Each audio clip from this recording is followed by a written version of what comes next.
Polarisation of waves क्या है? जो हमारे पास लाइट होती है, सन रेज, वो एक अनपोलराइज्ड लाइट होती है। ठीक है। अनपोलराइज्ड लाइट, उसको जब किसी पोलराइजर एक मटेरियल से पास कराते हैं, पोलराइजर कहलाता है ये। तो उसमें होता क्या है कि वो उसकी वाइब्रेशंस सारी की सारी कैंसिल आउट हो जाती है, रिस्ट्रिक्ट हो जाती है। सिर्फ एक वाइब्रेशन पास आउट हो पाता है उसमें से। एक वाइब्रेशन पास होता है जिसको हम लोग पोलराइज्ड लाइट कहते हैं।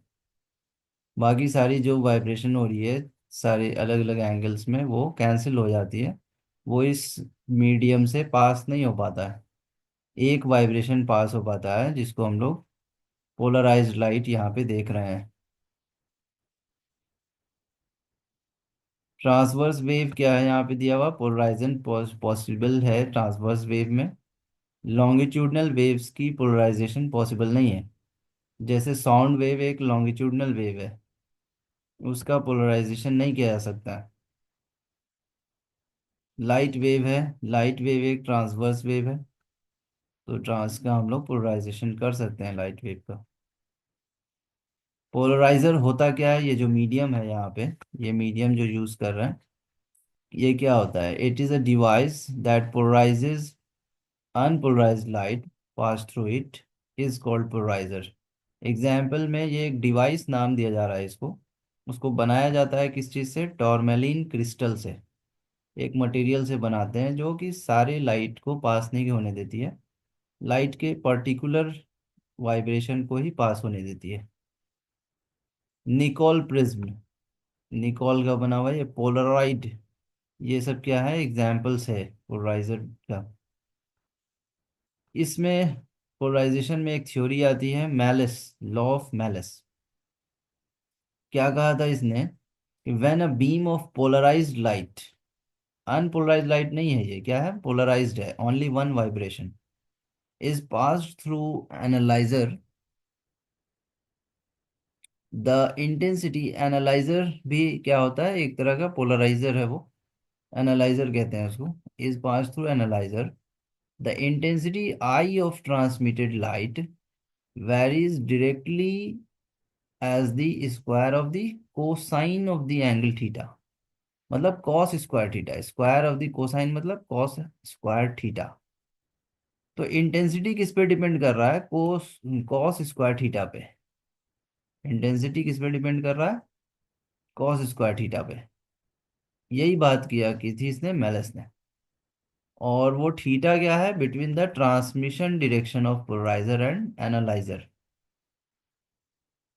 थीटा वो एंगल है पोलराइजर और एनालाइजर के बीच का एंगल।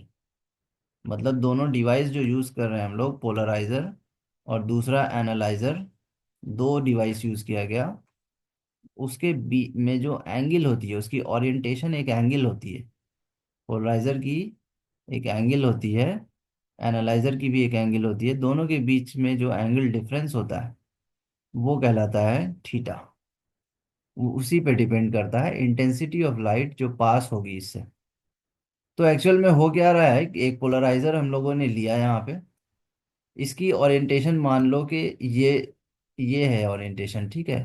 ओरिएंटेशन ये होने का मतलब क्या है? कि सिर्फ यही वाइब्रेशन इससे पास हो सकेगी, परपेंडिकुलर वाइब्रेशन।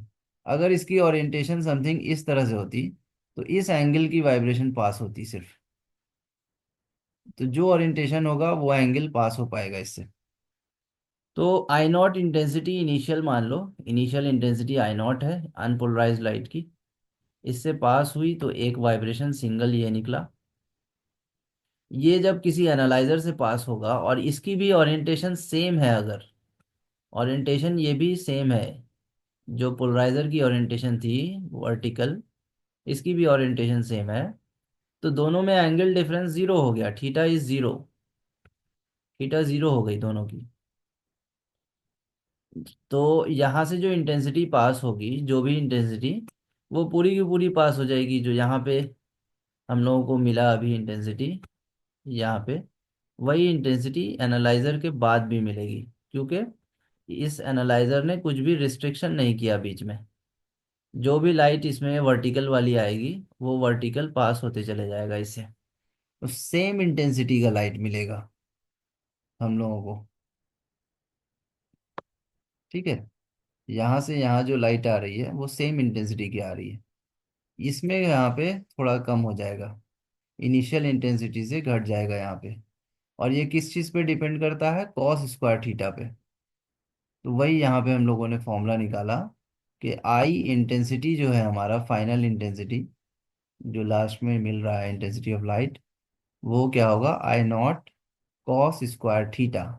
अब थीटा हमारा जीरो था, क्योंकि एनालाइजर पोलराइजर दोनों सेम ओरिएंटेशन है, थीटा जीरो है, तो कॉस थीटा वन होता है। तो आई नॉट इक्वल टू आई हो जाएगा, मतलब जो इंटेंसिटी यहाँ पे थी वही इंटेंसिटी यहाँ भी मिलेगी, आई इक्वल टू आई नॉट हो जाएगा, क्योंकि थीटा जीरो है, सेम ओरिएंटेशन है। यहाँ देखो एक केस दिखाया गया है तुमको, ये वाला एनालाइजर अगर इस तरह से लगाते, ओरिएंटेशन उसको घुमा दिया, थीटा हो गया वहां पे। ठीक है, ओरिएंटेशन को घुमा दिया गया है। अब क्या किए इसमें हम लोग अनपोलर, ये इसमें पोलराइज्ड लाइट ये वाला यहाँ पे, यहाँ से पास कराने की कोशिश कर रहे हैं। तो ये वर्टिकल वाइब्रेशन है, इसमें से वर्टिकल वाइब्रेशन पास नहीं किया जा सकता है। वाइब्रेशन इसमें से कौन सा पास होगा, सिर्फ ये ओरिएंटेशन वाला, इस थीटा पे जो वाइब्रेशन आएगी वो पास होगी। तो हम लोगों ने देखा कि जो अनपोलराइज्ड लाइट थी इसमें से पहले पास हुआ वर्टिकल वाला, बाकी का वाइब्रेशन तो वहीं रुक गया। तो अब यहाँ पे कोई दूसरा वाइब्रेशन नहीं है, सिर्फ वर्टिकल है, तो वर्टिकल इससे पास हो ही नहीं रहा, तो आगे हम लोगों को कोई लाइट नहीं मिलेगा यहाँ पे, क्योंकि दूसरा वाइब्रेशन तो है ही नहीं वहाँ पे, सारा का सारा वर्टिकल वाइब्रेशन है। बाकी के वाइब्रेशन को तो इसी ने रोक दिया था, पोलराइजर ने। अगर यहाँ पे ये वाला लाइट यूज करते, अनपोलराइज्ड लाइट, तो फिर हम लोगों को पॉसिबल था कि कुछ लाइट मिलती, और किस वाइब्रेशन की मिलती, तो ये वाइब्रेशन की मिलती, इंक्लाइंड वाइब्रेशन, यहाँ से इंक्लाइंड वाइब्रेशन का लाइट इस तरह से होके पास होता सारा वाइब्रेशन, बाकी वाइब्रेशन स्टॉप हो जाता, सिर्फ ये वाला वाइब्रेशन पास होता वहां से कुछ इंटेंसिटी की। तो ये एग्जाम्पल दिया गया था। अब कुछ क्वेश्चन है इस पे, जैसे ये तुम्हारे पास क्वेश्चन है, आई नॉट है और एक पोलराइजर यूज किया गया है, तो यहाँ से एक एनालाइजर यूज कर रहे हैं, थीटा इक्वल टू कह रहा है कि 0 डिग्री पे है पहला, दूसरे केस में 45 डिग्री कर रहे हैं, तो बताना इंटेंसिटी क्या होगा। फिर 90 डिग्री कर देंगे तो इंटेंसिटी क्या होगा, 180 डिग्री अगर थीटा कर दें तो इंटेंसिटी क्या होगा, बताना है हम लोगों को कैलकुलेट करके। फॉर्मूला मालूम है, आई नॉट कॉस स्क्वायर थीटा होता है, तो 45 डिग्री यूज कर लिया। अच्छा, जीरो वाला नहीं किया है क्या, जीरो वाला करेंगे तो सेम आई नॉट आ जाएगा, कॉस जीरो वन होता है। 45 यूज करेंगे तो कॉस स्क्वायर 45, 1/√2 होता है ये, स्क्वायर हुआ तो 2 हो गया, 1/2, मतलब इनिशियल जो इंटेंसिटी थी उसकी हाफ हो गई 45 करने से। अब 90 डिग्री पे कर दिया जाए अगर, तो कॉस 90 जीरो होता है, तो इंटेंसिटी जो है हमारे पास कुछ भी लाइट नहीं मिलेगा, नो लाइट।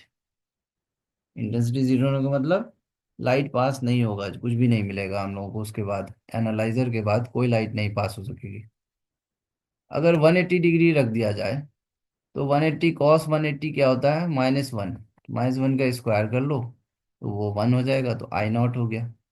मतलब 0 डिग्री पे 180 डिग्री पे सेम इंटेंसिटी मिल रही है, इनिशियल के बराबर, जो इनिशियल था वही यहाँ पे 90 पे जीरो हो जा रहा है, जीरो 180 पे सेम इंटेंसिटी, 45 पे हाफ हो जा रही है इंटेंसिटी। ये क्वेश्चन आता है तुम्हारे बोर्ड्स में, Malus, I equal to I nought cos square theta, figure भी बनाने आता है ये वाला।